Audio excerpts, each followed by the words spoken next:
Користеноста на бесплатниот автобуски превоз е огромна, би рекол дури повеќе од очекуваното.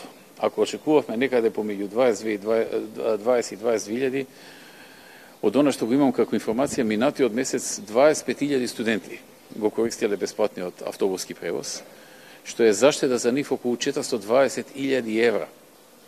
Само овие студенти што минатиот месец го користеле заштедуваат 420.000 евра, тие остануваат во нивните джебови, во джебовите на нивните родители, кои што во најчесто случаи им ги обезбедуваат средствата. Така што работите се одвиваат добро. Тоа беше дел од нашата програма за 40 мерки за младите луѓе во Македонија. И најголем дел од тие 40 мерки ние почнавме да ги правиме или ги завршивме уште пред да дојдат изборите. Ова е еден од тие проекти кои што во декември минатата година, односно предминатата година се извинувам, во декември 2015 го најавивме и веднаш го спроведовме.